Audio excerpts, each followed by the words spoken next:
बच्चों, आज बच्चों हम लोग रोटेशनल मोशन में आगे के टॉपिक्स की स्टडी करेंगे।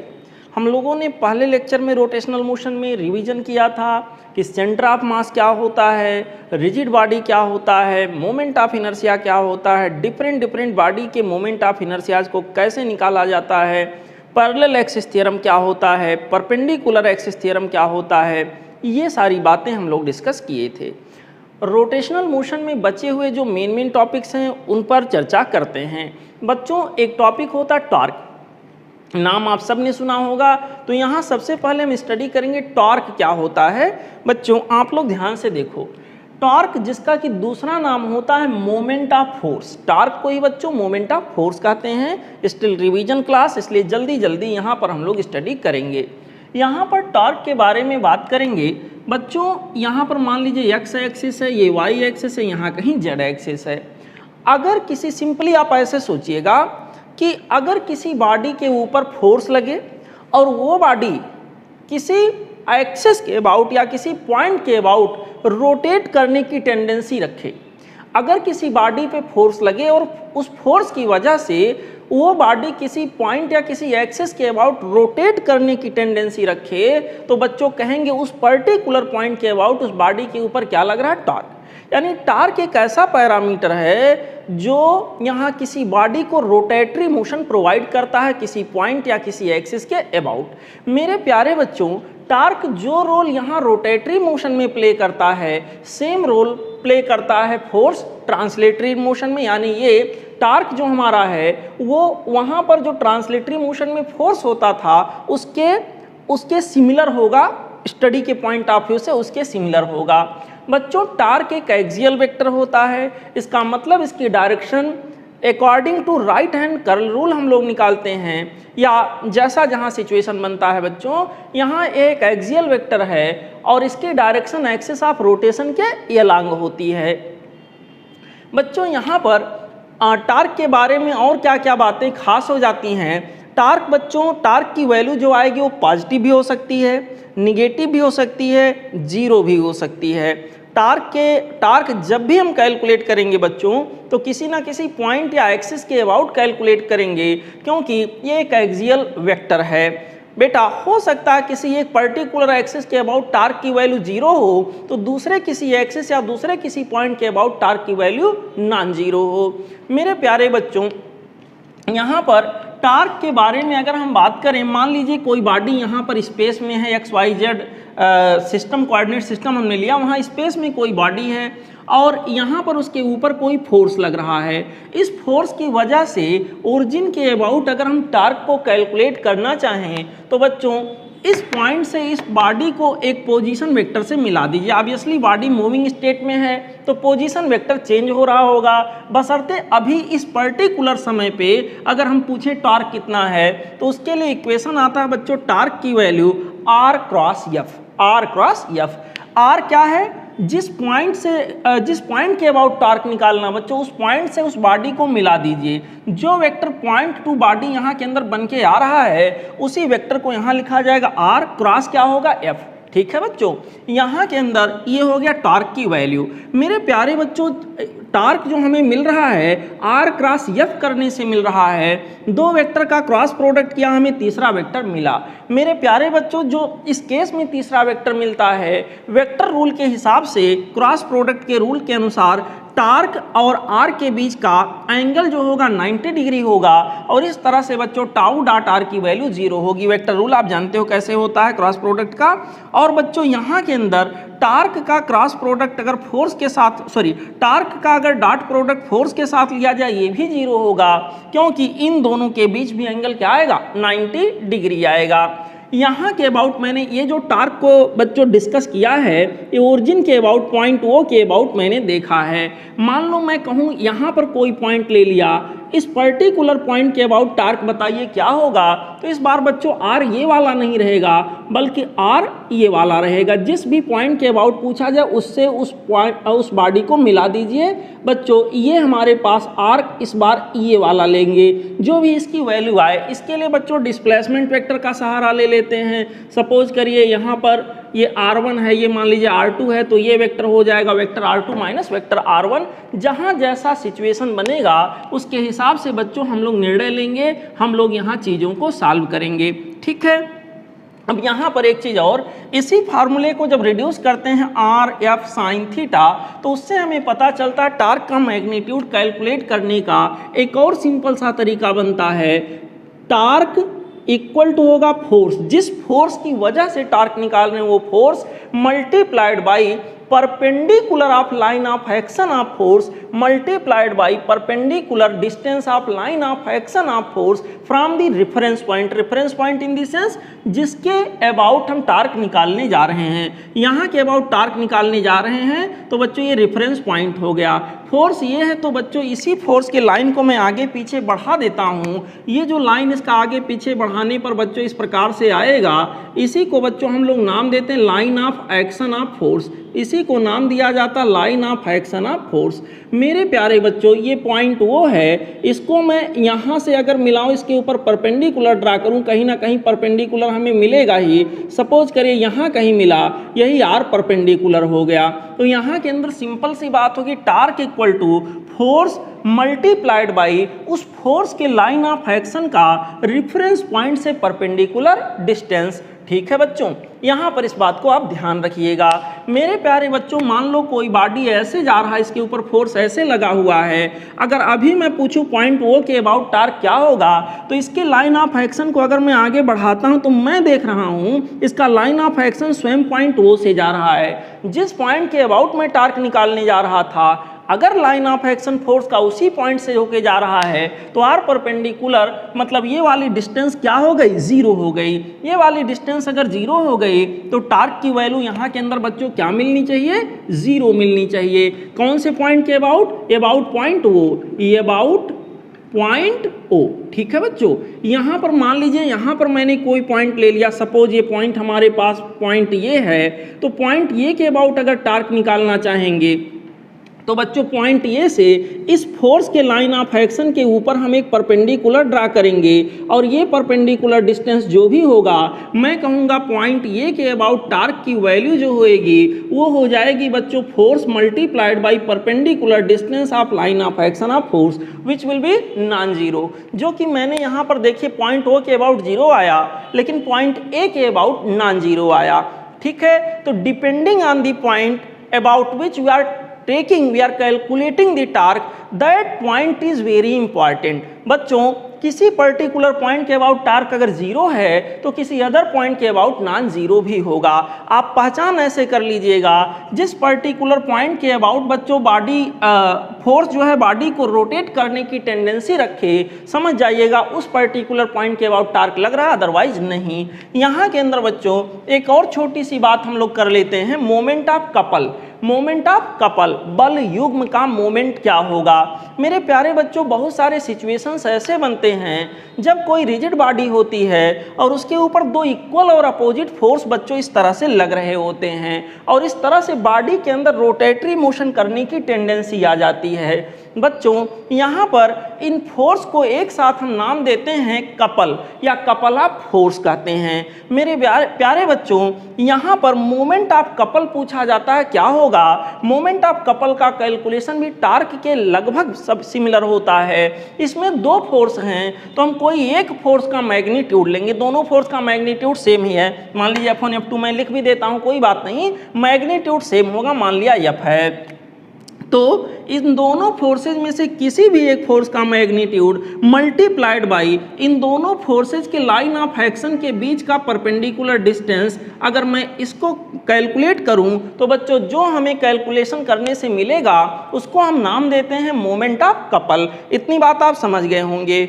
मेरे प्यारे बच्चों यहाँ टॉर्क के यूनिट के बारे में अगर बात करें तो यहाँ देखिए मीटर हो गया, न्यूटन हो गया, यानी न्यूटन इंटू मीटर, यानी कि वर्क डन की यूनिट के सिमिलर आ गया, यानी कि क्या हो जाएगा जूल। आर्ग यानी एनर्जी की जो जो यूनिट है जूल, आर्ग, इलेक्ट्रॉन वोल्ट, कैलोरी, वही यूनिट यहाँ पर बच्चों हमारे लिए टॉर्क के लिए भी आ जाएगा। यानी इसका डायमेंशनल फार्मूला mL/T⁻⁻², एनर्जी के सिमिलर, वर्क डन के सिमिलर आ जाएगा। आई होप टार्क के बारे में जो मेन कॉन्सेप्ट है बच्चों आप सीख गए होंगे। चलिए अगले टॉपिक की चर्चा करते हैं। बच्चों हमारा अगला टॉपिक है एंगुलर मोमेंटम, टॉर्क के सिमिलर। टॉर्क को हम लोग बोल रहे थे बच्चों मोमेंट ऑफ फोर्स, और एंगुलर मोमेंटम को हम लोग अगर नाम देना चाहें तो दे सकते हैं मोमेंट ऑफ लीनियर मोमेंटम। क्या कहेंगे बच्चों? Moment of linear momentum that is equal to angular momentum. समझिएगा, यहाँ पर बच्चों मान लीजिए कोई बॉडी किसी वेलोसिटी से स्पेस में जा रहा हो, तो मान लीजिए v वेलोसिटी से जा रहा तो उसका लीनियर मोमेंटम हो जाएगा mv। ठीक है, यहाँ के अंदर बिल्कुल टॉर्क के सिमिलर यहाँ का कैलकुलेशन होता है। बच्चों टॉर्क एक एक्सियल वेक्टर था, एंगुलर मोमेंटम भी एक एक्सियल वेक्टर होता है। बच्चों यहाँ पर टॉर्क को कैलकुलेट करने जब हम जा रहे थे तो किसी ना किसी पॉइंट या एक्सिस के अबाउट कैलकुलेशन हो रहा था। यहाँ भी सिमिलर अगर हम एंगुलर मोमेंटम को कैलकुलेट करने जा रहे हैं तो किसी पॉइंट के अबाउट, किसी एक्सिस के अबाउट ही कैलकुलेशन किया जाएगा। मेरे प्यारे बच्चों, यहाँ पर टॉर्क के बारे में जो जो एनालिसिस था, टॉर्क वहाँ वही रोल प्ले कर रहा था। यहाँ पर बच्चों टॉर्क जो रोल प्ले कर रहा था रोटेटरी मोशन में, ट्रांसलेटरी मोशन में वही रोल फोर्स प्ले कर रहा था। सिमिलर यहाँ पर थोड़ा सा चेक करेंगे बच्चों, जो रोल यहाँ पर एंगुलर मोमेंटम प्ले करेगा, सिमिलर रोल ट्रांसलेटरी मोशन में कौन सा मोमेंटम प्ले करेगा? Linear momentum. ठीक है बच्चों, ये सारी बातें यहाँ एंगुलर मोमेंटम के बारे में। मेरे प्यारे बच्चों, यहाँ के अंदर मान लो कोई बॉडी यहाँ पर किसी वेलोसिटी से जा रहा है, उसका लीनियर मोमेंटम p है। किसी पर्टिकुलर पॉइंट, मान लीजिए पॉइंट O के अबाउट मुझे यहाँ पर बच्चों एंगुलर मोमेंटम को कैलकुलेट करना है, तो इस पॉइंट से उस बॉडी को मिला दीजिए। इस प्रेजेंट सिचुएशन में बॉडी यहाँ है, पोजीशन वेक्टर अभी प्रेजेंट सिचुएशन में ये रहा, आगे बदल जाए बात अलग है, लेकिन अभी तुरंत हम यहाँ एंगुलर मोमेंटम को कैलकुलेट करना चाहें तो बच्चों कैसे करेंगे? यहाँ के लिए इक्वेशन यूज होगा, जैसे वहाँ पर था tau equal to R cross F, वैसे यहाँ के अंदर होगा J in the sense angular momentum equal to R cross P.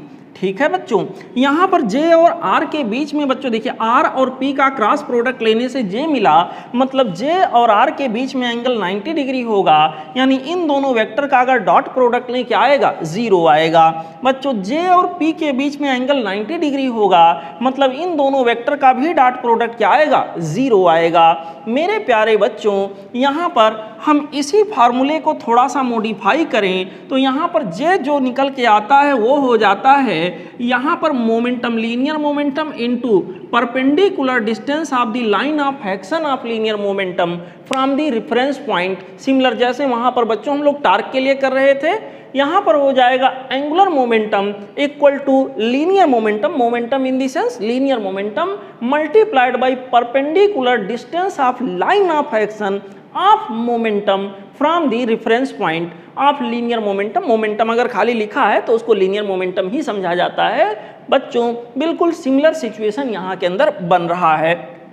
इतनी बातें आई होप आपको समझ में आ गई होंगी। मेरे प्यारे बच्चों, यहाँ पर ये हमारा लीनियर मोमेंटम है तो इसका लाइन ऑफ एक्शन ये हुआ।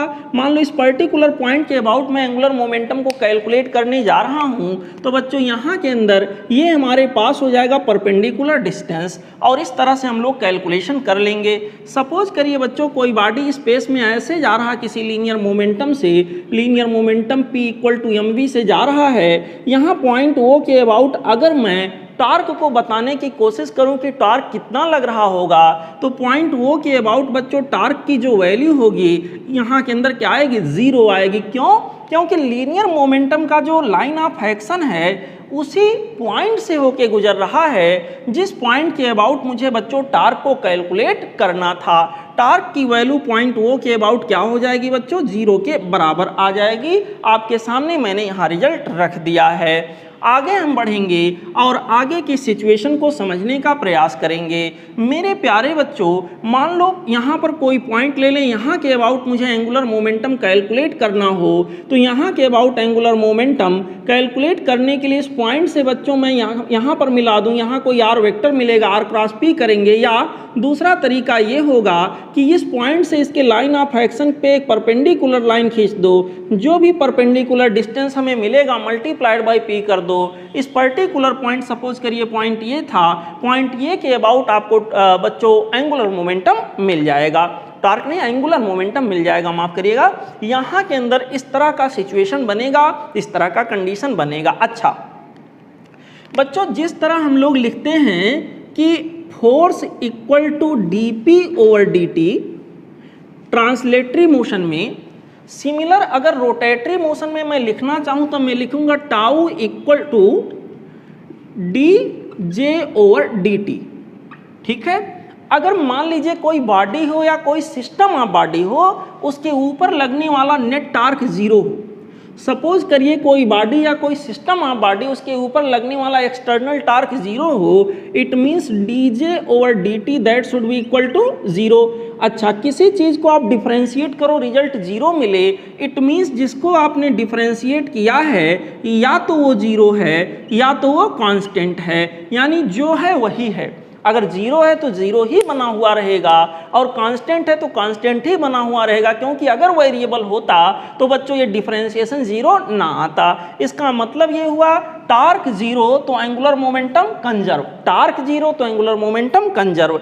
बच्चों तो यहाँ के अंदर सिद्धांत क्या बनता है, प्रिंसिपल क्या बनता है कि अगर किसी बॉडी के ऊपर लगने वाला नेट एक्सटर्नल टार्क जीरो हो तो बच्चों उस बॉडी का जो एंगुलर मोमेंटम हमारे पास होगा वो क्या होगा, कंजर्व होगा, J1 इक्वल टू J2 होगा। इस तरह से सिचुएशन यहाँ के अंदर बन रहा होगा। मेरे प्यारे बच्चों, यहाँ पर कोलिजन मान लो दो बॉडी का हो रहा है और नेट टार्क की वैल्यू जीरो है बॉडी के ऊपर, तो लीनियर मोमेंटम तो कंजर्व होगा ही होगा। अगर नेट फोर्स जीरो है तो ऐसे केस में बच्चों अगर एंगुलर मोमेंटम भी कंजर्व हो जाए, टार्क की वैल्यू भी जीरो हो जाए, एंगुलर मोमेंटम भी कंजर्व हो जाए, तो वहाँ पर हम लोग कंजर्वेशन प्रिंसिपल लगा सकते हैं J1 equal to J2। Before collision after collision angular momentum को जैसे लीनियर मोमेंटम को कंजर्व कराते थे, सवाल को सॉल्व करते थे, वैसे यहाँ भी हम सिचुएशन को देख सकते हैं, बशर्ते नेट एक्सटर्नल टार्क बॉडी के ऊपर क्या होना चाहिए, जीरो होना चाहिए। ठीक है।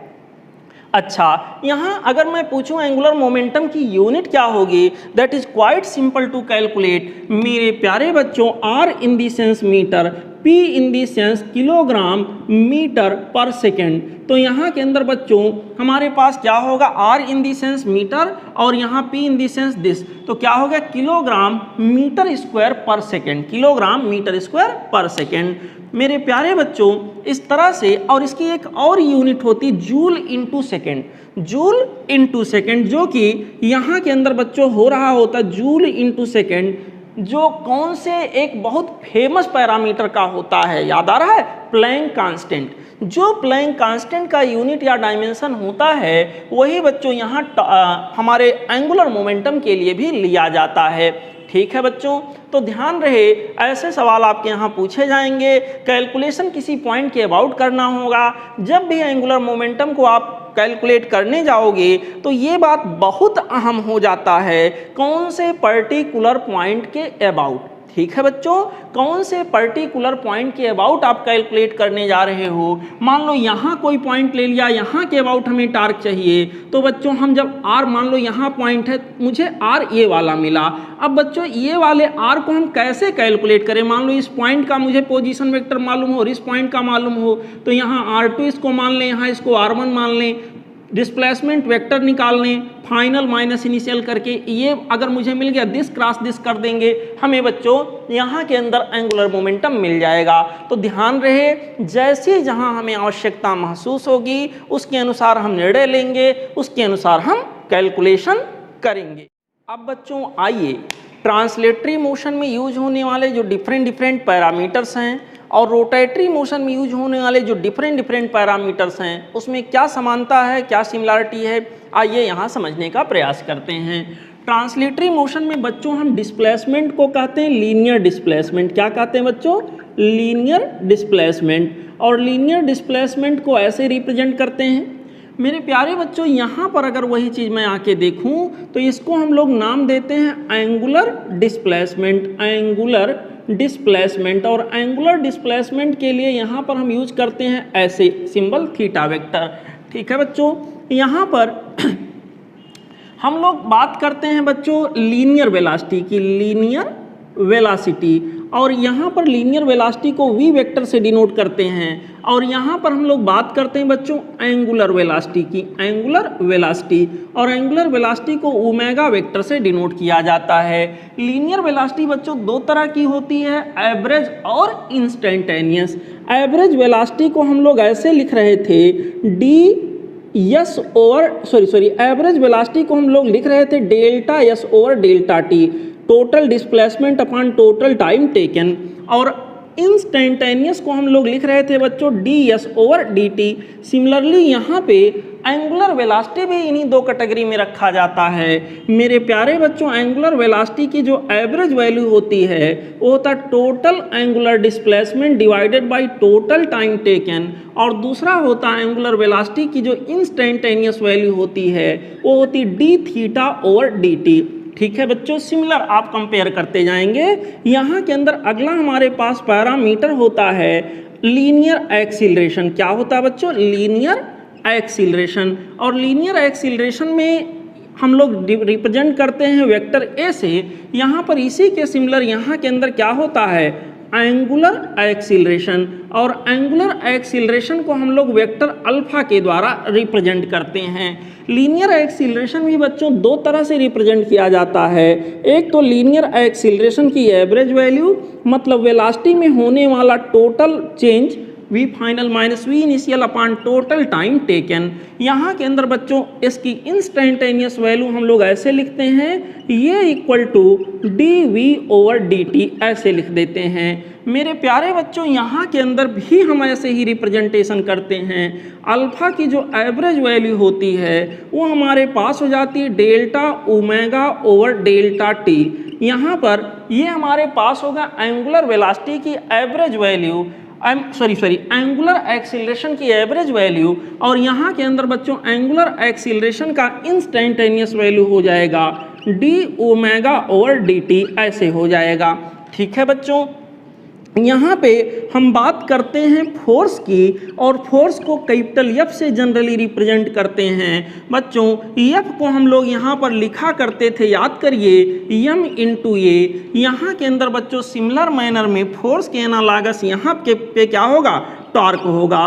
और टॉर्क को हम लोग यहाँ टाउ से रिप्रेजेंट करेंगे, और सिमिलरली टाउ की वैल्यू को बच्चों हम लोग वहाँ के सिमिलर लिखेंगे। जो काम यहाँ मास कर रहा है वही काम रोटेटरी मोशन में मोमेंट ऑफ इनर्शिया करता है। Moment of inertia about that particular point about which we are calculating the torque बच्चों, that will be I multiplied by alpha. A की जगह क्या आ जाएगा? अल्फा आ जाएगा।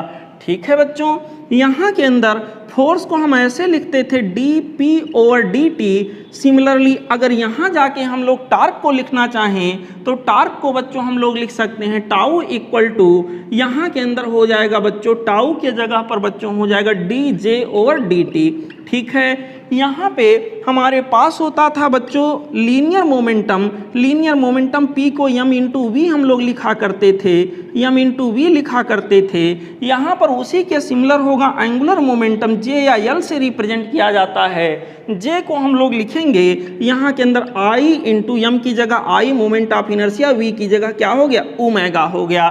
ठीक है बच्चों, इस तरह से यहाँ पर सिचुएशन बनेंगे, इस तरह से बच्चों यहाँ कंडीशंस बनेंगे। और थोड़ा सा देखते हैं, यहाँ पे काइनेटिक एनर्जी को हम लोग लिखते हैं translatory kinetic energy half M V square, और रोटेटरी काइनेटिक एनर्जी अगर मैं निकालने जाऊँ तो यहाँ के अंदर रोटेटरी काइनेटिक एनर्जी हमारे पास आता बच्चों हाफ एम की जगह आई, वी स्क्वायर की जगह क्या हो जाता? Omega square. ठीक है बच्चों, यहाँ पे हम लोग वर्क एनर्जी थ्योरम यूज करते थे बच्चों। वर्क एनर्जी थ्योरम में यूज करते थे, कैसे कैसे सिस्टम होते थे? वर्क एनर्जी थ्योरम में हम कहते थे work done by net force या net work done equal to change in kinetic energy, मतलब K final minus K initial. इसको सॉल्व करते थे, आता था हाफ एम, अगर यम सेम है दोनों केसेज में तो हाफ यम वी फाइनल का स्क्वायर माइनस वी इनिशियल का स्क्वायर। सिमिलरली यहाँ पर वर्क एनर्जी थ्योरम आप यूज कर सकते हो। आप लिखोगे यहाँ पर work done by net torque, work done by torque equal to हो जाएगा बच्चों रोटेटरी काइनेटिक एनर्जी में होने वाला चेंज, और यहाँ के अंदर आ जाएगा half times of I omega final का square minus of omega initial का स्क्वायर। इस तरह से यहाँ के अंदर सिचुएशन बनेंगे। मेरे प्यारे बच्चों, जो आप लीनियर मोशन में यहाँ इक्वेशंस यूज करते हो, लगभग सब यहाँ पर एंगुलर पैरामीटर, बस लीनियर पैरामीटर की बजाय एंगुलर पैरामीटर रख दीजिए, यहाँ के अंदर कॉपी हो जाते हैं।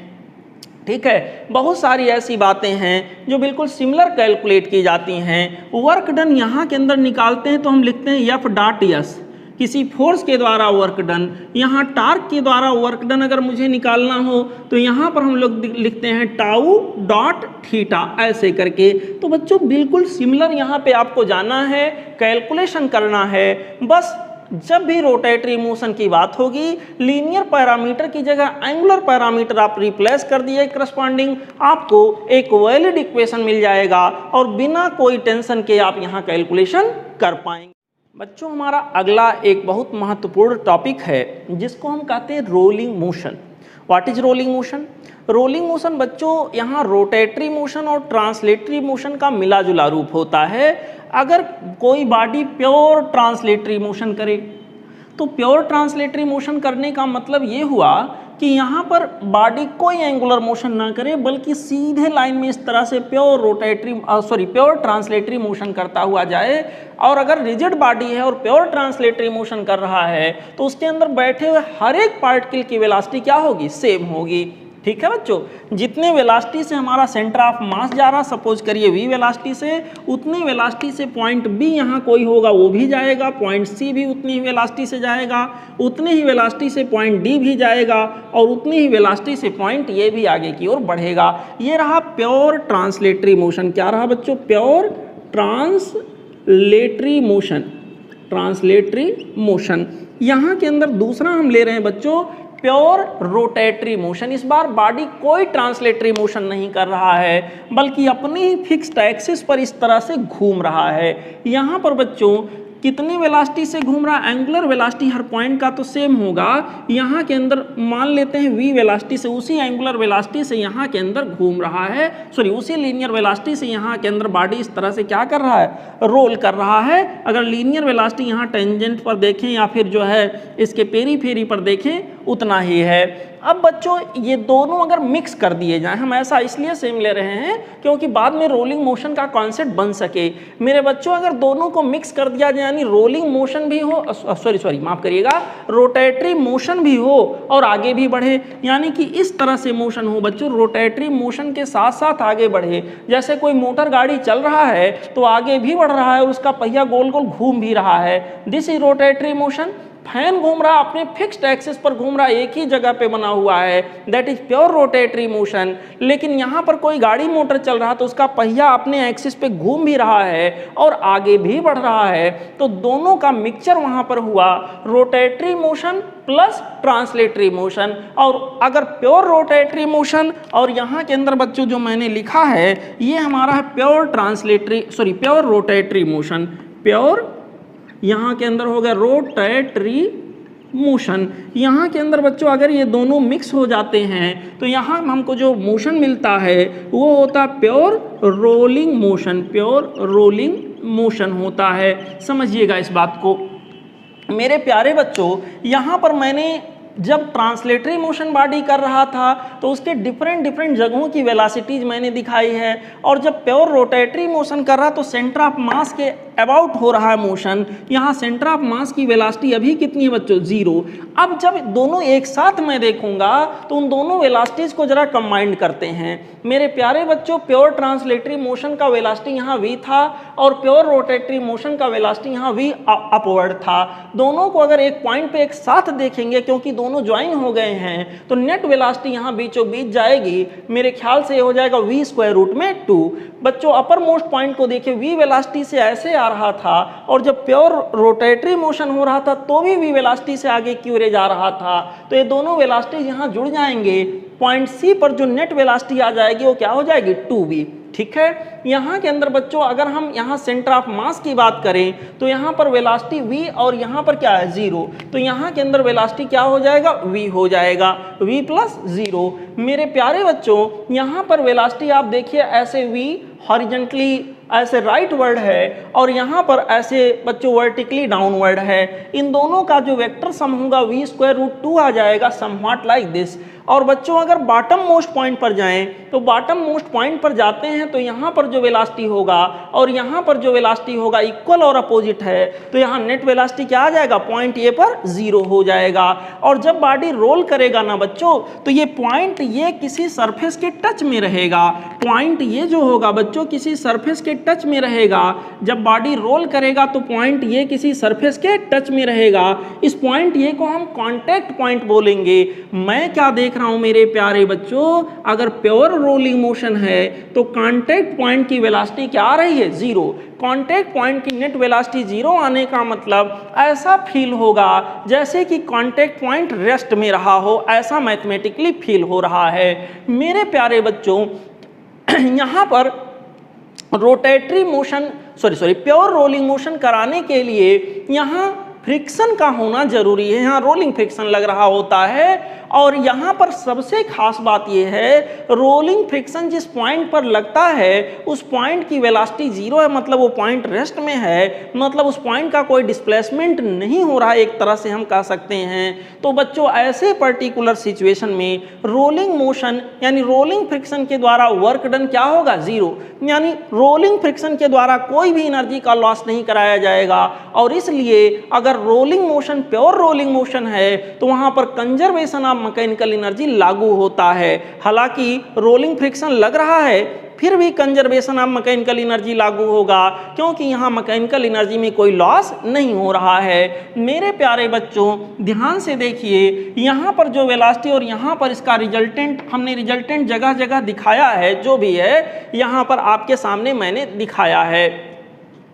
जो यहाँ पर रोलिंग मोशन का पूछा जाएगा एक्सिस कहाँ से पास होता है, तो देखिए रोटेटरी मोशन का एक्सिस ये रहा, बट रोलिंग मोशन का एक्सिस ये माना जाएगा। रोलिंग मोशन का एक्सिस जो होता है वो पॉइंट ऑफ कांटेक्ट से होके जा रहा होता है। अगर बॉडी 2D शेप का है तो रोलिंग मोशन का एक्सिस पॉइंट ऑफ कांटेक्ट से जाएगा और बॉडी के प्लेन के कैसे होगा, परपेंडिकुलर होगा।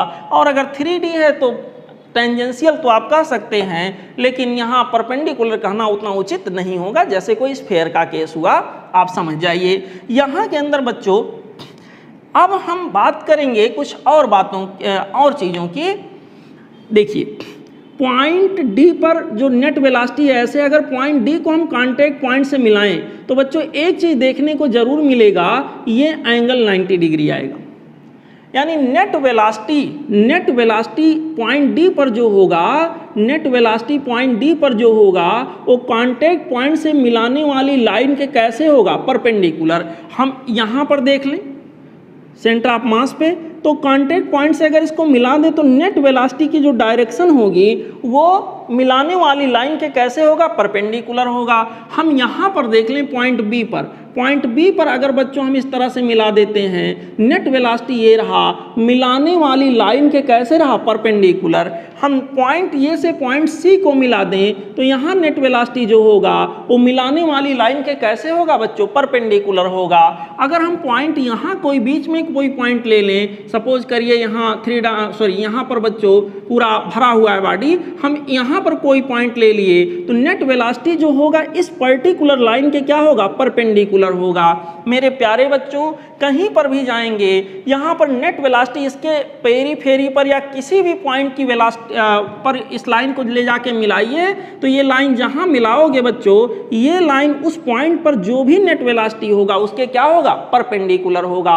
यानी कि पॉइंट ऑफ कांटेक्ट से किसी भी पॉइंट को हम ज्वाइन कर दें तो उस पर्टिकुलर पॉइंट पर जो नेट वेलोसिटी की डायरेक्शन होगी उस मिलाने वाली लाइन के कैसे होगा, परपेंडिकुलर। कहाँ से मिलाने वाली लाइन के, कांटेक्ट पॉइंट से। ठीक है बच्चों, ये रोलिंग मोशन का कॉन्सेप्ट होता है बच्चों, जो पॉइंट बॉटम के जितना करीब होता है, यानी कि यहाँ के अंदर वी नेट की वैल्यू आ जाएगी बच्चों, क्या आ जाएगा, यहाँ के अंदर वी नेट की वैल्यू आ जाएगी V equal to R omega, यहाँ के अंदर हो जाएगा आर परपेंडिकुलर या यूं कह लीजिए आर इंटू ओमेगा हो जाएगा।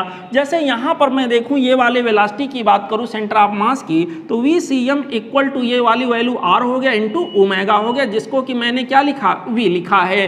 अगर पॉइंट डी पर जाएं, पॉइंट डी पर जाएं तो वेलोसिटी एट पॉइंट डी अगर मैं देखूंगा बच्चों तो मैं कहूंगा आर, ये वाली दूरी मिलाने वाली ये वाली दूरी जो भी है multiplied by omega. Omega her point का सेम होगा, एंगुलर मोशन हो रहा है ना बच्चों, ओमेगा हर पॉइंट का सेम होगा लेकिन वी अलग अलग होगा क्योंकि आर बदल रहा है। बच्चों ये वाली दूरी इधर आर, तो ये वाली दूरी हो जाएगी आर स्क्वायर रूट में 2, यानी कि यहाँ पर बच्चों ये जो भी दूरी हमारे पास है ये हो जाएगी आर स्क्वायर रूट में 2 इंटू ओमेगा, यानी आर ओमेगा की जगह पर वी स्क्वायर रूट में 2 क्या आ गया वी आ गया। इसी तरह पॉइंट बी पर कैलकुलेट करोगे सिमिलर रिजल्ट मिलेगा। पॉइंट मान लीजिए पॉइंट सी पर कैलकुलेट करें, V equal to V at point C equal to R omega, V at point C equal to R, R इस समय 2r होगा और ओमेगा के जगह ओमेगा होगा, आर ओमेगा मतलब यानी 2v। देखिए बिना कोई मैथमेटिकल एनालिसिस के जो रिजल्ट आ रहा था मैथमेटिकली कैलकुलेट करने पर भी वही रिजल्ट हमारे सामने आ रहा है। ठीक है बच्चों, तो ये रहा रोलिंग मोशन का कॉन्सेप्ट कि रोलिंग मोशन कैसे होगा, किस प्रकार से होगा, इसमें क्या क्या कॉन्सेप्ट लागू होगा। जो पॉइंट आप देख रहे हैं पॉइंट ऑफ कांटेक्ट से जितना ज़्यादा दूर जा रहा है उस पर्टिकुलर पॉइंट की velocity, linear velocity, net linear velocity उतनी ही ज़्यादा होती जा रही है, जबकि एंगुलर वेलोसिटी हर एक पॉइंट के लिए क्या है बच्चों सेम है। मैकेनिकल एनर्जी रोलिंग मोशन में कंजर्व होगा कि नहीं, प्योर रोलिंग मोशन में मैकेनिकल एनर्जी बच्चों कंजर्व होगा। कितने तरह की एनर्जी यहाँ मैकेनिकल एनर्जी में होगी बच्चों, मैं बात करूँ मैकेनिकल एनर्जी की बात करते हैं तो काइनेटिक प्लस पोटेंशियल करते हैं। यहाँ काइनेटिक दो तरह की होगी, एक तो होगी आगे बढ़ रहा है ट्रांसलेटरी काइनेटिक एनर्जी और गोल गोल अपने ही एक्सिस पे घूम रहा है, ये होगा रोटेटरी काइनेटिक एनर्जी, जो आगे हम चर्चा करेंगे जिस बात पर। इतनी बात आई होप आप बच्चे लोग समझ गए होंगे। चलते हैं इसके आगे के टॉपिक की चर्चा करते हैं। बच्चों रोलिंग मोशन में अगर काइनेटिक एनर्जी की बात करें तो काइनेटिक एनर्जी दो कारणों से होगा, एक तो होगा बिकॉज ऑफ ट्रांसलेटरी मोशन और अगला होगा बिकॉज ऑफ रोटेटरी मोशन। तो यहाँ टोटल रोलिंग में जो काइनेटिक एनर्जी होगी, total rolling kinetic energy equal to translatory plus rotatory. यहाँ ट्रांसलेटरी की वजह से जो काइनेटिक एनर्जी आएगी बच्चों वो हमारे पास हो जाएगा half M V C M square, V C M को मैंने वी मान लिया है, हाफ एम वी स्क्वायर। इसी तरह से बच्चों रोटेटरी की वजह से जो काइनेटिक एनर्जी आएगी उसके लिए हम इक्वेशन यूज करेंगे half I C M into omega square. मेरे प्यारे बच्चों आई सी एम को सिंपली हम रेडियस ऑफ गायरेशन के टर्म में लिखेंगे तो हो जाएगा M into K square multiplied by यहाँ के अंदर बच्चों हो जाएगा ओमेगा स्क्वायर। ओमेगा के स्थान पे मैं लिख देता हूँ v बाई आर, तो यहाँ के अंदर हो जाएगा v square upon R square. Half M into V square को मैं कॉमन कर लूँ, बाहर कर लूँ कह लीजिए, तो हो जाएगा यहाँ पर this much half M V square multiplied by K square upon R square. इस तरह से बच्चों rotatory kinetic energy equal to translatory kinetic energy multiplied by K square upon R का होल स्क्वायर। यहाँ रोलिंग काइनेटिक एनर्जी टोटल कितना होगा, अगर ये हमारा रोटेटरी वाला और ट्रांसलेटरी वाला इन दोनों का सम कर लिया जाए तो बच्चों रोलिंग वाला इतना है प्लस ट्रांसलेटरी वाला उसमें प्लस के टी कर दीजिए तो के टी क्या हो जाएगा कॉमन हो जाएगा। ये कुछ इस तरह से इक्वेशन बन के आएगा। के टी को बच्चों हाफ एम वी स्क्वायर भी मैं लिख सकता हूँ, यहाँ मैंने इस तरह से लिख दिया। अच्छा एक सवाल बड़ा कॉमन सा है, पूछा जाता है रोलिंग मोशन में कितना फ्रैक्शन टोटल का काइनेटिक ट्रांसलेटरी के रूप में होगा और टोटल का कितना फ्रैक्शन रोटेटरी के रूप में होगा। तो देख लीजिए टोटल का कितना फ्रैक्शन यानी के टोटल का कितना फ्रैक्शन ट्रांसलेटरी काइनेटिक एनर्जी के रूप में खर्च होगा बच्चों, के टोटल डिवाइडेड बाय के टी यानी translatory divided by total. Translatory divided by total का सेंस यहाँ के अंदर से ये हुआ total in this sense this, translatory divided by total यहीं से देख सकते हैं टोटल, इसको रोलिंग ना लिख कर रोलिंग का ये टोटल है मैं ऐसे लिख दूं तो वहाँ लिखा हुआ चीज़ समझ में आएगा। यहाँ total upon translatory equal to this, तो के टोटल अपान के ट्रांसलेटरी अपान टोटल करेंगे तो 1 अपान दिस, यहाँ के अंदर हो जाएगा 1 अपान दिस होल मच, और दिस होल मच को मैं लिखूंगा 1 plus K square upon R square. बच्चों इसको मैं सॉल्व करूंगा, ये आ जाएगा आर स्क्वायर ऊपर चला जाएगा डिवाइडेड बाई यहाँ के अंदर बचेगा के स्क्वायर प्लस आर स्क्वायर। ये रहा टोटल का कितना फ्रैक्शन ट्रांसलेटरी काइनेटिक एनर्जी के रूप में है in case of rolling motion. Similarly आपसे पूछा जाएगा टोटल का कितना फ्रैक्शन रोटेटरी काइनेटिक एनर्जी के रूप में जा रहा है। तो मेरे प्यारे बच्चों इसका मतलब रोटेटरी वाला काइनेटिक एनर्जी अपान टोटल वाला मुझे निकालना है। यहाँ टोटल फ्रैक्शन का अगर सम करें तो 1 आना चाहिए, मतलब 1 माइनस अगर कर दें तो यहाँ का रिजल्ट आ जाएगा, या आप चाहो कैलकुलेट कर लो, आपके पास दुनिया भर के डेटा जो दिए गए हैं। तो अगर मैं कैलकुलेट करने जाऊँगा बच्चों तो यहाँ के अंदर बस परिवर्तन इतना होगा के स्क्वायर डिवाइडेड बाई यहाँ आ जाएगा के स्क्वायर प्लस आर स्क्वायर। ये होगा टोटल का कितना फ्रैक्शन रोटेटरी के रूप में यहाँ खर्च हो रहा है। आई होप इतनी बात मेरे बच्चों को समझ में आ गई होगी। चलिए बच्चों अगले टॉपिक की ओर मूव करते हैं। बच्चों अब हम लोग रोलिंग मोशन से जुड़ा हुआ एक और बहुत महत्वपूर्ण पार्ट स्टडी कर लेते हैं। यहाँ सवाल ये आता है कि अगर कोई इंक्लाइंड प्लेन है, हॉरिजेंटल से कुछ एंगल पर इंक्लाइंड है और उसके टॉप से कोई बॉडी छोड़ दिया जाए तो बॉडी स्लाइड करते हुए ना आए, बल्कि ऐसी बॉडी जैसे कोई स्फेयर हो, कोई डिस्क हो, कोई सिलेंडर हो, इस तरह की कोई बॉडी छोड़ी जाए जो रोल करता हुआ है, प्योर रोलिंग मोशन करता हुआ है बिना स्लिप किए। तो यहाँ पे फाइनल वेलोसिटी क्या होगी सेंटर ऑफ मास की बॉडी के, यहाँ जो भी बॉडी है उसके सेंटर ऑफ मास का एक्सीलरेशन कितना होगा, जो भी बॉडी है यहाँ से यहाँ तक आने में कितना समय लेगा, कौन सी बॉडी के लिए टाइम ज़्यादा होगा, कौन सी बॉडी के लिए टाइम कम होगा। तो बच्चों देखिए रोलिंग मोशन अगर प्योरली करता हुआ आ रहा है तो मैकेनिकल एनर्जी कंजर्व होगा।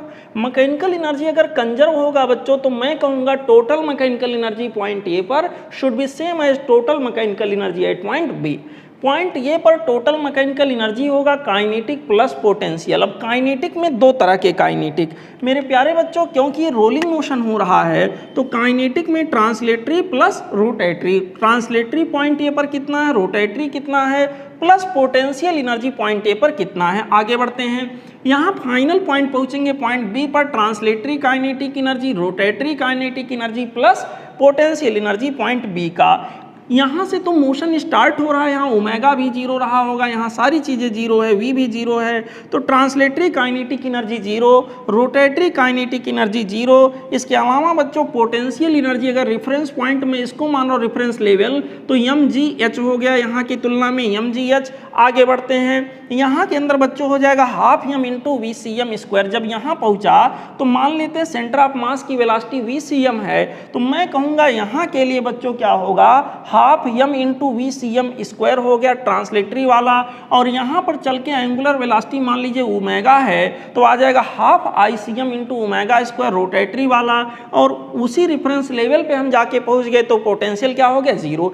That is quite easy to see now. यहाँ के अंदर बच्चों हो जाएगा M G H equal to half M V C M square plus यहाँ के अंदर आई सी एम के जगह पर एम इंटू के स्क्वायर लिख देते हैं, ओमेगा के जगह पर वी बाई आर, यहाँ V C M by R हो जाएगा, मैंने लिख दिया। मेरे प्यारे बच्चों मैं यम यम यम दोनों साइड से कर दूंगा कैंसिल, और 2 से मैं मल्टीप्लाई कर दूं तो यहाँ जब 2 से मल्टीप्लाई करूंगा ये कैंसिल हो जाएगा, यहाँ से कैंसिल हो जाएगा।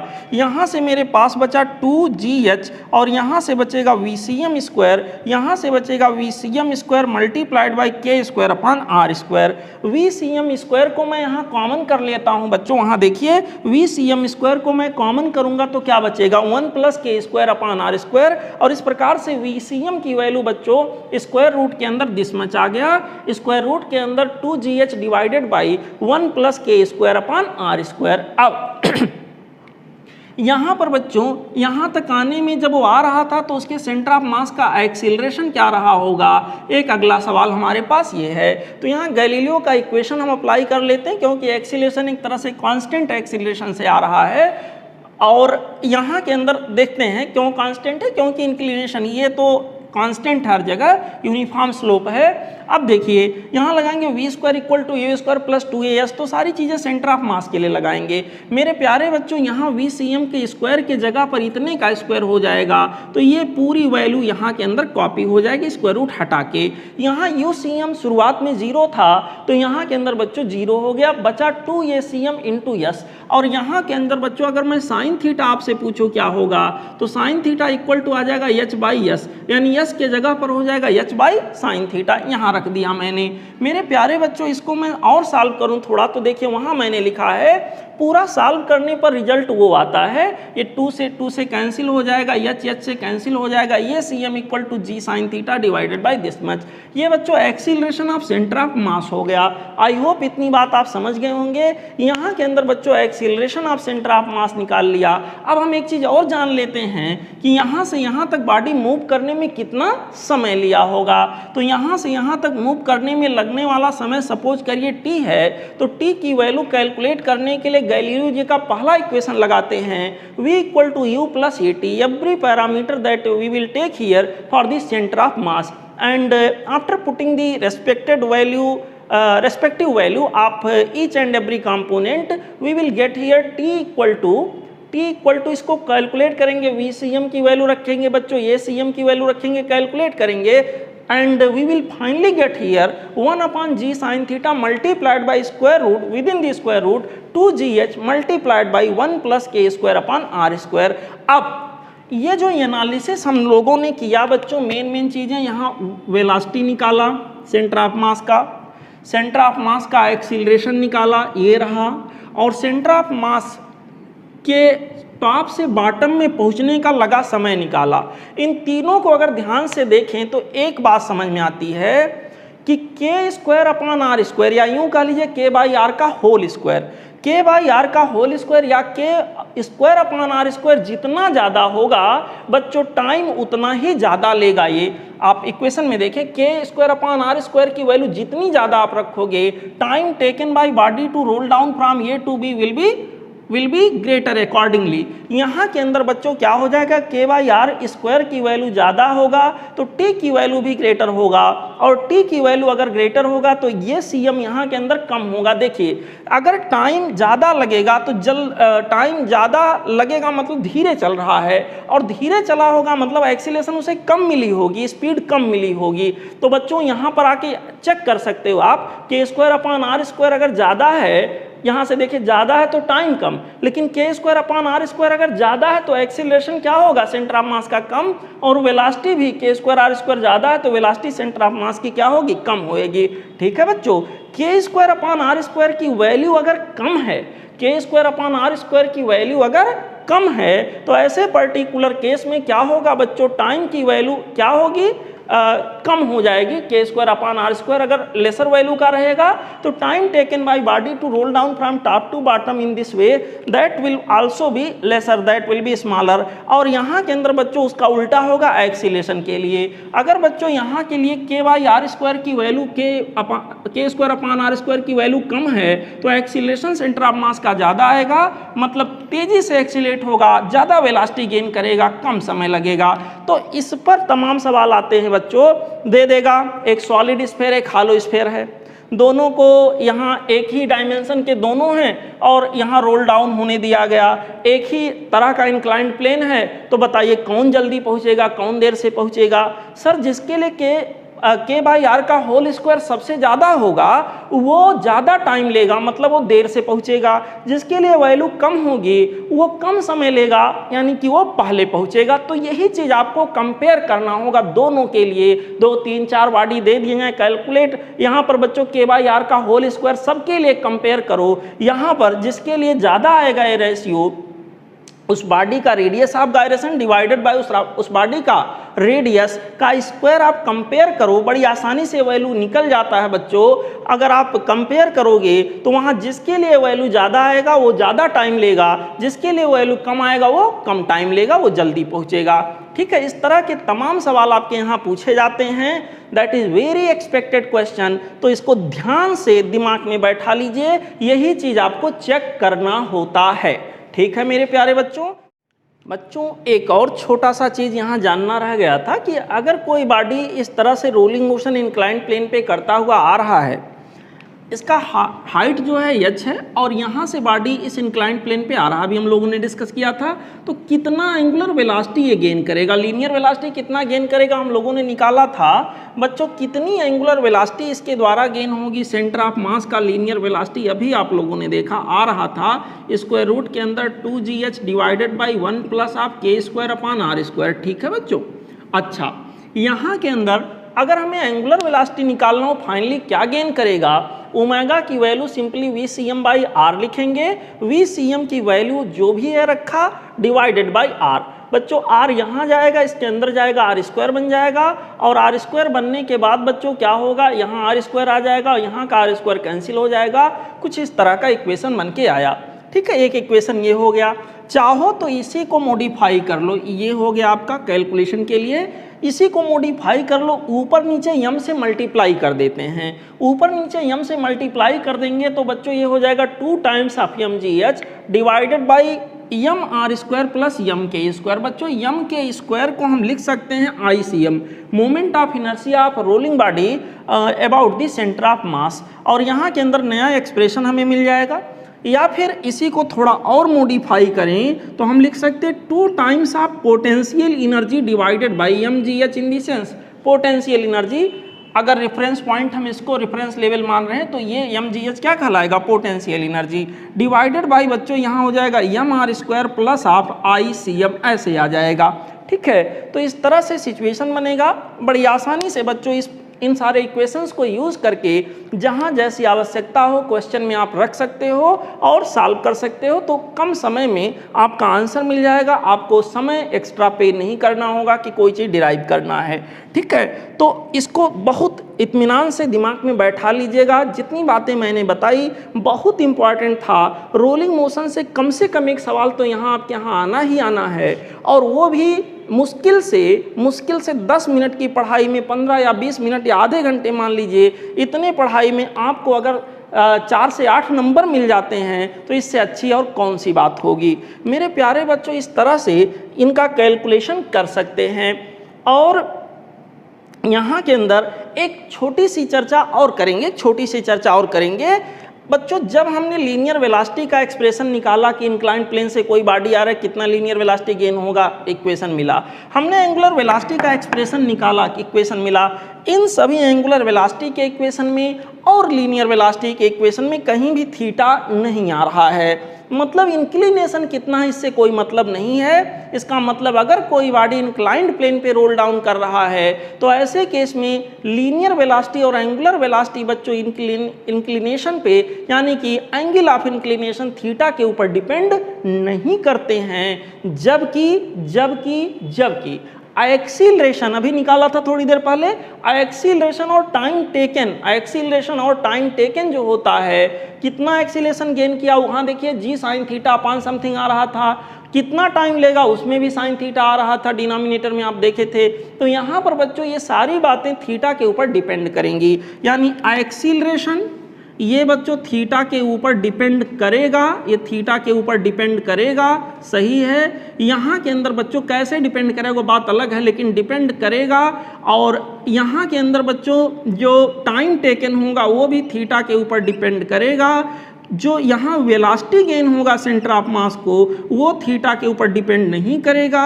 जो यहाँ पर बच्चों एंगुलर वेलोसिटी गेन होगा यहाँ वो भी थीटा के ऊपर डिपेंड नहीं करेगा। ये बहुत खास पॉइंट बन जाता है, याद रखिएगा। बाकी कंपेयर वाला कि कौन जल्दी पहुँचेगा, कौन देर से पहुँचेगा, कौन कम समय लेगा, कौन ज़्यादा समय लेगा, बच्चों बड़ा इंपॉर्टेंट केस है, याद रखिएगा। एक क्वेश्चन आपके एग्जाम में आएगा, अभी से जान लीजिए। ठीक है, चलते हैं आगे। बच्चों एक बड़ा ही महत्वपूर्ण क्वेश्चन यहाँ से पूछा जाता है कि कोई एक इस तरह से ऐसी बॉडी जैसे कोई सिलेंडर हो जो रोटेट कर सकता हो एक एक्सिस के अबाउट। ये इसका एक्सिस फिक्स है, 2 दीवारों के बीच इस तरह से फिक्स कर दिया गया और इसके ऊपर इस तरह से रस्सी या थ्रेड धागा कुछ बांध करके फिर इधर से फिक्स है और धागा इधर से बंधा हुआ है और यहाँ से कोई ब्लॉक लटका दिया गया, उसको छोड़ दिया गया। तो क्या होगा, दैट इज क्वाइट ऑब्वियस, बिल्कुल प्रैक्टिकल चीज है, अनपढ़ आदमी भी बता सकता है कि यहाँ के अंदर ये इस तरह से अपने एक्सिस पे रोल होगा और ये जो मास है आगे इस तरह से बढ़ेगा। तो बच्चों यहाँ तमाम तरह के क्वेश्चन आते हैं कि यहाँ आप ये बताइए सर इसके द्वारा जो वेलोसिटी गेन होगी वो कितनी होगी, लीनियर वेलोसिटी। यहाँ के द्वारा इसका एक्सीलरेशन कितना आएगा, जो ब्लॉक नीचे गिरा उसका एक्सीलरेशन क्या आएगा, रस्सी में टेंशन कितना डेवलप होगा। मान लेते हैं एच हाइट ये डाउनवर्ड ऐसे आ चुका है, इस समय रस्सी में टेंशन कितना डेवलप होगा। और ये जो भी बॉडी है, हो सकता है ये डिस्क हो सकता है ये बच्चों सिलेंडर हो सकता है ये बच्चों कोई भी ऐसी बॉडी हो सकती है जो रोल कर रही हो। यहाँ के अंदर सिलेंडर, डिस्क, रिंग इस तरह से कुछ भी हो सकता है, कोई पुली हो सकता है। यहाँ के अंदर बच्चों क्या होगा, इसकी एंगुलर वेलोसिटी गेन जो हुई सपोज करिए ओमेगा है, तो इन सब की वैल्यू पूछी जाती है क्या होगा। तो यहाँ के अंदर बच्चों बड़ी आसानी से सारी बातें डिराइव हो जाती हैं, लेकिन क्योंकि आपका एग्जाम जल्दी है तो डायरेक्ट याद रखिएगा इसको। यहाँ के अंदर हमारे पास क्या होगा, ए की वैल्यू एक्सीलरेशन कितना गेन करेगा ये, उसके लिए फार्मूला होगा g divided by 1 plus I upon M R square, इतना होगा। ध्यान रखिएगा I क्या है, moment of inertia of this rotating body about its own axis. ठीक है बच्चों, इसके about moment of inertia ring होगा एम आर स्क्वायर। डिस्क अगर ये है तो बच्चों हाफ एम आर स्क्वायर। ये अगर बच्चों सिलेंडर का केस है तो सॉलिड सिलेंडर है हो जाएगा हाफ एम आर स्क्वायर। हालो सिलेंडर है इस पर्टिकुलर एक्सिस के अबाउट हो जाएगा एम आर स्क्वायर। तो उसके अनुसार निर्णय लेंगे हम लोग, कैलकुलेट करेंगे। इसका मास सपोज करिए कैपिटल एम है और ये जो बॉडी लटक रहा है इसका मास सपोज करिए स्मॉल एम है। मेरे प्यारे बच्चों कितनी स्पीड ये गेन कर लेगा, एच हाइट फॉल डाउन होने के बाद जो स्पीड गेन करेगा उसको भी डिराइव किया जा सकता है। वी की वैल्यू आ जाती है स्क्वायर रूट के अंदर 2gh divided by 1 plus I upon mr square. What is I? I is the moment of inertia of this body about its own axis. ठीक है बच्चों, m is the mass of this body and r is the radius of this rotating body. ठीक है बच्चों, यहाँ के अंदर कितना टेंशन डेवलप होगा रस्सी के अंदर। मेरे प्यारे बच्चों टेंशन की वैल्यू यहाँ के अंदर आप इस इक्वेशन से निकाल सकते हो। यह आ जाएगा m in the sense mass of this hanging body, m into G इस ब्रैकेट के अंदर हो जाएगा I moment of inertia of this body about this axis plus I वही moment of inertia divided by M R square this M. ठीक है बच्चों, कितनी एंगुलर वेलोसिटी ये गेन कर लेगा बच्चों, एंगुलर वेलोसिटी की वैल्यू यहाँ के अंदर आ जाएगी।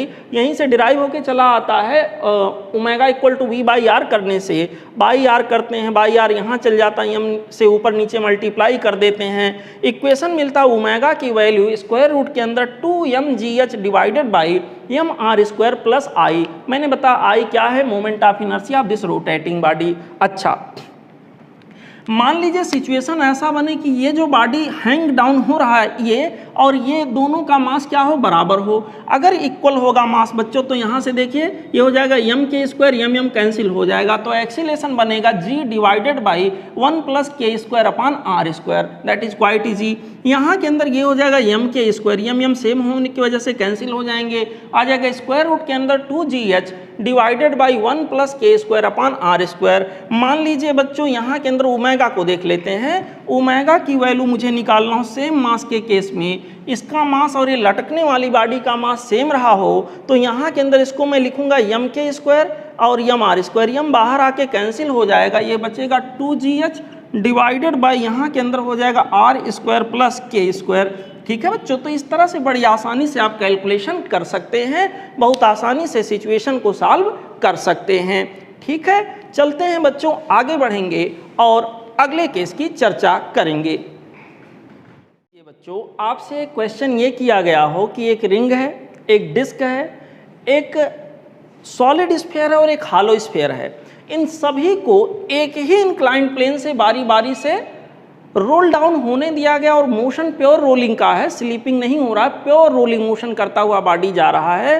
तो बताइए यहाँ पर कौन जल्दी पहुँचेगा, कौन देर से पहुँचेगा, क्या ऑर्डर होगा टाइम का, क्या ऑर्डर होगा वेलोसिटी का, ये सारी बातें। तो बच्चों यहाँ पर ये चीज़ चेक करने के लिए सिंपली आप k बाई आर का होल स्क्वायर कैलकुलेट करो, कितना आएगा। रिंग के लिए अगर मैं देखूँ तो I C M equal to M R square और आई सी एम को मैं लिखूँगा M K square, K is the radius of gyration and this will be equal to M R square. मेरे प्यारे बच्चों, इस प्रकार से हमारे पास क्या हो गया, K square upon R square equal to 1।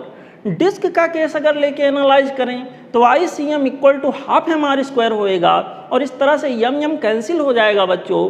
के स्क्वायर अपॉन आर स्क्वायर की वैल्यू 1/2 हो गया, और इस तरह से बच्चों कितना हो गया, 0.5 आ गया। और इस प्रकार से आगे बढ़े सॉलिड स्फीयर की बात करें तो moment of inertia centre of मास के अबाउट जो होता है, यानी डायामीटर से जाने वाले एक्सिस के अबाउट जो होता है, 2/5 एम आर स्क्वायर आता है। और यहाँ आई सी एम को सिंपली मैं M K square, K is the radius of gyration, मैं ऐसे लिख सकता हूँ। यम यम कैंसिल होने के बाद के स्क्वायर अपॉन आर स्क्वायर 2/5 आएगा, जो कि कैलकुलेट करने पर 0.4 आ रहा है। सपोज करिए हालो स्फीयर की बात करें बच्चों, तो I C M equal to यहाँ के अंदर होगा 2/3 एम आर स्क्वायर, और यहाँ के अंदर एम के स्क्वायर इसको लिखूंगा, सॉल्व करूंगा बच्चों तो के बाई आर का होल स्क्वायर यानी के स्क्वायर अपॉन आर स्क्वायर की वैल्यू 2/3 आ गया। 2/3 का मतलब 0.66। तो सबसे ज़्यादा यहाँ के बाई आर का होल स्क्वायर का अगर आर्डर में देखूँ तो ये सबसे ज़्यादा इसमें जो है के बाई आर का होल स्क्वायर सबसे ज़्यादा यहाँ रिंग के लिए आ रहा है बच्चों। सबसे ज़्यादा किसके लिए आ रहा है, रिंग के लिए, रिंग के लिए आ रहा। उसके बाद बच्चों अगर किसी की बारी है तो वो है हालो स्फीयर, वो है हालो स्फीयर, ठीक है। फिर उसके बाद अगर कोई बारी आ रही है तो डिस्क के बारे में बात कर लेते हैं। डिस्क का केस आ रहा है, और लास्ट में यहाँ पर बच्चों केस आ रहा है किसका, यहाँ आ रहा है सॉलिड स्फीयर का, सॉलिड स्फीयर। तो बच्चों जिसके लिए यहाँ पर के बाई आर का होल स्क्वायर ज़्यादा, उसके लिए टाइम टेकन ज़्यादा, यानी रिंग के द्वारा जो समय लिया जाएगा वो सबसे ज़्यादा लिया जाएगा, और सॉलिड स्फीयर के द्वारा जो समय लिया जाएगा वो सबसे कम लिया जाएगा। यानी कि सॉलिड स्फीयर सबसे जल्दी पहुंचेगा एज कंपेयर टू अदर, और सबसे देर से कौन पहुंचेगा, कौन सबसे ज़्यादा समय लेगा, यहाँ पर रिंग सबसे ज़्यादा समय लेगा। यानी कि अगर फाइनल वेलोसिटी अटेंड बाई मैं पूछूं कि सबसे ज़्यादा फाइनल वेलोसिटी किसके लिए अटेंड होगा, उल्टा जो सबसे पहले पहुंचेगा मतलब कम समय लेगा, कम समय लेगा, इसका मतलब उसमें फाइनल वेलोसिटी अटेंड और एक्सीलरेशन ज़्यादा होगा। तो सबसे पहले कौन पहुंच रहा है, सॉलिड स्फीयर। इसका मतलब सॉलिड स्फीयर के द्वारा जो टाइम टेकन होगा वो सबसे कम होगा, और final velocity of centre of मास सबसे ज़्यादा होगा, एक्सीलरेशन सबसे ज़्यादा होगा, और उसका उल्टा किसके लिए होगा, रिंग के लिए। तो ऐसे तमाम सवाल आपके यहाँ आते हैं बच्चों, ध्यान रखिएगा। बस यही कैलकुलेशन आपको करना होता है। आई होप आप लोगों ने चैप्टर एंजॉय किया होगा। रिवीजन पॉइंट ऑफ व्यू से बच्चों मैंने आपको सिखाने का प्रयास किया है, यहाँ मेन बातों को बताने का प्रयास किया है। बातें तो बहुत हैं लेकिन सिलेक्शन के लिए यही बातें ज़रूरी हैं। इस बात को आप एग्ज़ाम में रियलाइज ज़रूर करेंगे।